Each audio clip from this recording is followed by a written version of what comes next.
Good morning. I'm Nikki, And I'm Biro. and this is Monday Coffee with Jexo, where we scan through last week's news and updates from across the Atlassian world. The links for the sources of the topics we are going to discuss today are all linked in the description. All right, And topic number one. sorry. And the first topic we have today is Atlassian Community 2020 year review with some interesting numbers from Atlassian data analytic team.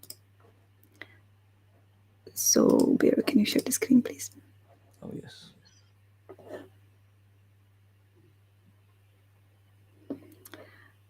All right. So, in the beginning of the post, they mentioned that Atlassian domain was registered 20 years ago. That means that Atlassian is celebrating this month on 19th of March, 20 birthday. So happy birthday, Atlassian. And also another interesting number is that community was launched 4 years ago in 2017, and it has over 80 million people, community members who joined it, which is insane number. So now we can have a look on a little bit of few other numbers below. So the first one which we get is how many visitors the community had. So in total, it had 20 million visitors in 2020, and from that, 19 million were new visitors. When I was checking this number for these numbers for last 2 years, because they are doing these reviews every year, it seems that every year they when you basically get these numbers together, you get 1 million users who were there the previous year, right? Who are returning visitors. So that number seems to be same in the last 3 years, but there is always a lot of people joining as a new visitors every year. So these numbers remain quite similar. But what's increasing is the average daily visitors. So it seems that a lot of people are coming to the community more often. So it's increasing every year. And this year, Atlassian announced the Atlassian University program. So in early 2020, I think that the trainings were for free. We had some team members of ours doing the trainings. And the most popular one was Jira Basics, which took 97% of all courses that were taken. But the second most popular were cloud migrations, which makes sense when we think of us last year announcing server decommissioning of the server. And from another interesting numbers, there were a lot of question views. So basically the most views, the post that gets most views in the community are the questions, which was 17 million, which is crazy. But then you think about it, when you search on Google for something, it always gives you the Atlassian community questions and answers, which is great. But that's why you also may be getting such a huge numbers. And then from the topics that were created, the most of them were related to cloud, and then to Jira, and then its server and everything else, which again makes sense given the last events. And then in the bottom there are some kudos to people who were most active, like Hanna Kucherova, etc., and they got a special badge, special community 2020 badge for their activity. Those are some pretty impressive numbers, to be honest. But the one that's most shocking to me is the 20 years mark. 20 years. 20 years ago, I was a teenager in school. Yes, well, I don't even know what I was doing. All right, should we? Yeah, so go through the article. I think it's interesting, and fun numbers, retrospectively, to put it like that. All right. Next up, we'll talk about a piece of announcement. Basically, the fact that data center now supports multiple authentication providers um, with one data center instance, if that makes sense. This is not out of the box, is under the shape of a free app on the marketplace created by Atlassian. It means that if, for example, you have a scenario where your organization internal teams use one ISP provider, but you also have external partners that use a different provider, you can now facilitate for authentication for both in the same time. It's it actually kind of comes as a surprise to me that this wasn't part of data center out of the box already, thinking of the type of customers that use the data center services. Um, the other thing is, it from the comment section, I see that it only works with certain versions of the data center products. So um, the latest version only works with Jira Data Center version 8.15, and for Confluence probably the same with the latest version. So you have to go through the versions to the version section to really understand exactly what the features are available and for what version of your data center product it works. I would say if you want something that would work retrospectively with other versions, older versions of data center, as well as have a bit more flexibility in terms of configuration and features, you should still look at some of the marketplace apps. And one that I can recommend unbiasedly is the Resolutions single sign-on app. So you have options. That's what I'm saying. You have options if you feel that the current functionality in that's native, not so native, is not for you. Okay. So the next app, just to connect to the new releases for the data center. So now analytics for Confluence are a part of a Confluence data center, starting from again version 7.11. And to put it quite simply, you can view the analytics reports across your organizations of your Confluence page and spaces usage. And this should help you further organize and basically maintain your Confluence spaces, so you know what pages are most visited, etc. And you can then take actions from there. This feature is already available on cloud, and it's good to see these features coming also to data center. It looks quite simple, very similar to the cloud version. So you get the chart of oh, the basically the activity in your Confluence spaces, most active users and contributors, and the spaces as well. That's pretty cool. I think it would be actually very interesting to get something like this in Jira as well, like this type of analytics. I feel that it would be useful to, I don't know, at least for me. Maybe people don't find it useful. Maybe that's why they haven't introduced it yet. But it would be useful to see where teams spend most of their time while working with Jira, especially when you have teams that work with multiple projects, multiple types of tasks, and things like that. So you can see who is spying on you. Yeah, exactly. So I can spy on everyone. Everyone can know that you are doing it. Yes. Okay, let me just share my screen. All right, so the next bit is actually a podcast that I found that was published last week on March 24th in the Harvard Business Review. It's a really interesting interview with mind block with Scott. And just to give you just a gist of a few of the topics and topics of discussion in this podcast. Scott talks about the differences between him and Mike in culture and how they grew up, starting Atlassian right after uni, and not having to get a job and wear a suit like they put it.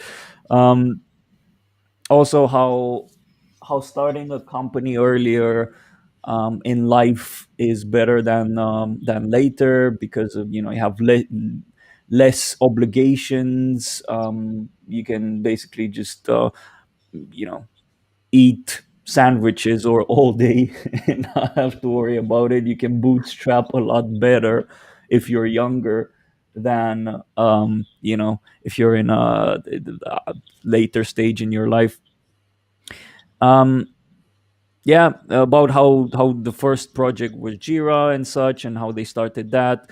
About servicing larger customers and faking until you make it, having multiple email addresses that go to the same person. I think we can all relate to that.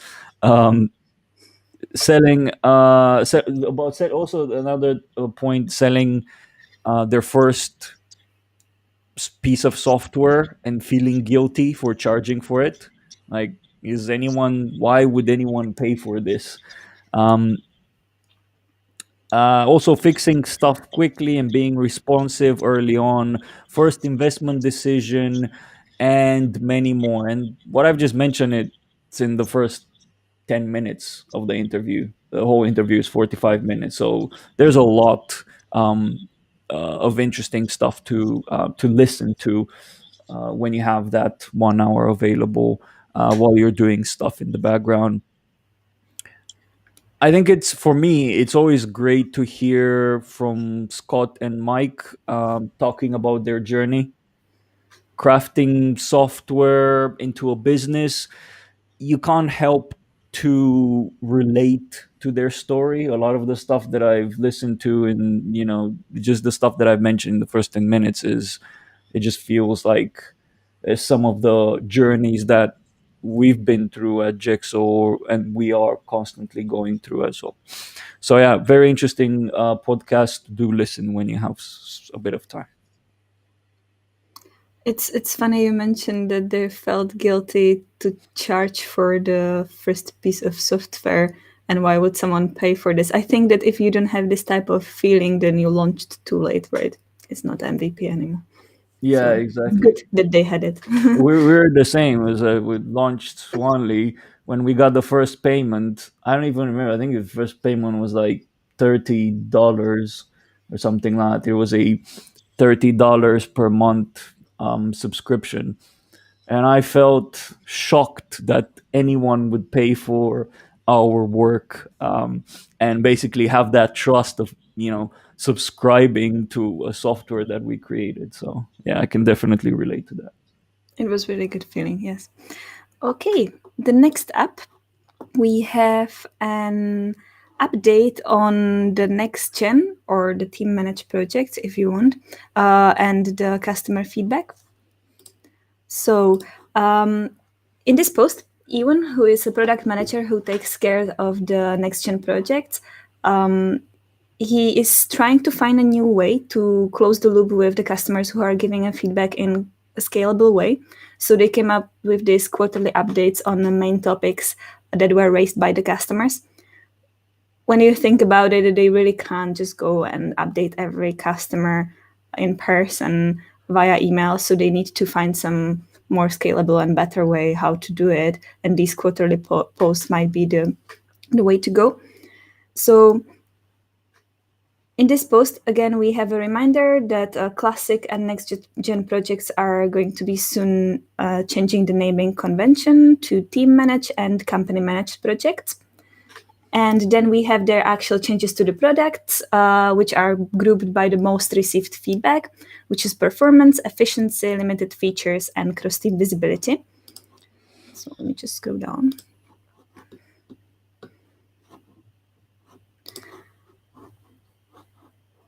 So to the point of speed and efficiency, Atlassian significantly improved the load times of team managed projects, and they also introduced a quick actions on the cards in backlog and in the Kanban, which means that now you can, for example, change the status or assign the task to someone without even going to the ticket detail, which is pretty much same like a spreadsheet, and it's really nice and quick.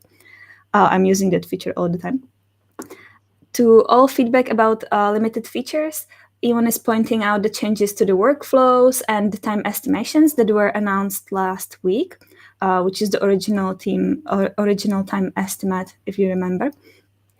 But there are also some great features planned in the next period, and we should see the ability to reopen or delete sprints, configure backlogged and Kanban cards to show fields. I think this is really interesting for us Bureau because that's especially useful for Foxley, where we are showing the priority score on Kanban cards and on backlog. So that's going to be coming to next gen in next quarters. Yeah, I mean, God knows how many times we had to tell people, nope, nope, next gen doesn't do that. If you really want to use that, stick to classic. So Yes, it's good that finally, it's coming. we don't need to direct them to classic anymore. And then there's a last feedback category, which is across team visibility. And here Atlassian is planning to introduce ability to schedule multiple sprints for one backlog board for one project, which is quite interesting. Then also ability to see multiple projects on one board. So it's a similar feature that's on Classic. And viewing issues from one project that is team managed to another projects of any type. So that should be really good, for example, for linking using epics from a different projects and linking them to your issues in a team managed projects, etc. So this post is really nice roundup of what was delivered to the team managed projects and what's coming next in a few quarters. And it looks like there are quite a few nice features planned. It's interesting because I was going through the comments of this. It's a really good thing to have to exercise and habit to get into communicating this stuff. But looking through some of the comments, it's still, you know, people are grateful for getting these updates. It still feels that next gen, aka team managed, is still a sensitive topic given that given its limitations, and it does feel like people want a bit of an acceleration on delivering some of the stuff that is missing from there. But all in all, this still shows significant progress, and I think that's also one thing that will be conveyed because at times you feel like there's not much progress, but most of the time because it's not communicated in a aggregated manner, to put it like that, over a certain period of time. So when you read this, you think, at least I think to myself, man, that's really moving. It's moving in the right direction. But yeah, so I think it's a really good initiative. And you also, if you have a lot of people who are extremely excited about something, and a lot of people jumped into next gen projects when they saw the roadmaps, etc., they were really excited about this. That's why you get all of this feedback and people knocking on your door and waiting for new features to come, right? Yeah. But in the post, they also mentioned that the performance of next gen project, the loading speeds, they improved them and they are 50% faster.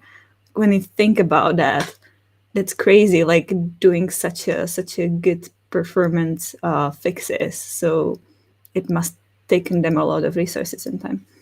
Yeah. No, that's a very fair point. Okay. Uh, Next up, just a very very quick mention. The Atlassian stock last week dipped under 200, and not really 100% sure why this happened. I'm not an expert in the matter, but I just wanted to notify everyone it did dip a lot more than in the last in the weeks before, and the weeks before it was higher, the month before was higher and such. But it's been a bit dropping in the last period. But I think as soon as it's currently the end of Q3, right? So we just finished Q3 in, Australian financial year, to put it like that. We're in a different type of setup, but on Australian financial year, just finished Q3. Um, the awaited quarterly earnings and the shareholders letter will probably help bump the stock back on a upwards trajectory. From my perspective, that's what usually happens, because it shows revenue growth, it shows strategy for the future. So that tends to significantly impact the stock, the share numbers. And yeah, I'm interested. I'm not sure when that's supposed to come out. In the last quarter, it was on 28th of January. So this is March. Oh, right. So that's supposed to be this January, February, March. So next month, at the end of next month, we should check out the shareholder letter and the earnings and all of that stuff. It's going to be some interesting news. I can't wait for that. Yeah, definitely. I've usually find jewels there in the wording and the strategy and such. So it should be interesting read when it comes Yeah. out. Connecting the puzzles. Connecting the puzzle. Yes, you always look at Atlassian's word and try to turn it around on various sides and try to figure out what they actually mean by some of those taglines. All right. All right, and the last topic of today's morning coffee is the article of the week. And this time it's a quiz. Have you mastered the fine art of speaking for yourself at work? So the content of this article is obviously a quiz you can take. It's a very short one, 5 questions, and as a result, you will see how well or not well you're doing in terms of communication and expressing yourself. And then there is a further read in the article below with some nice steps on how you can improve. So as you can see, I've done the quiz myself, scored a 12, and there are still some things I should probably improve, and it gives me some tips over here on what I should be focusing on. So that's really nice. I think you're better than me. I scored 11, but I got the same tagline. You're saying words, but you're not making connections. So it does seem like I need to work a bit on the understanding people part. So yeah. Yeah, there are always things to improve. I can see also on myself a Yeah. lot of things. I mean, for me, these quizzes are, on a deeper level, to put it like that, are very useful, engaging, but useful because kind of like grounds you and helps you assess your approach. Makes And you think. Yeah, yeah, it makes you think, it makes you assess your approach into how you engage with others, how you collaborate, communicate, work. Because sometimes, especially for some of us, it you kind of like get drowned in your own reality, to put it like that, and you don't really see the outside perspective, right? Not even the other person's perspective, but just the outside perspective. So it's really nice to be able to just, even if it's a short, silly quiz, to put things into perspective for some of us. All right, that's kind of it for this week. Um, Thank short you and everyone sweet. who joined live. If not, hopefully some of our connections, some of the folks that were close to and following can watch this back. Hopefully, it's useful. I also want to mention, if you have any suggestions on how to improve these weekly streams, do message me or Nikki. Also, if you have topics that you want us to talk about, anything that's in the news or updates, message us as well with that. We're more than happy to talk about it.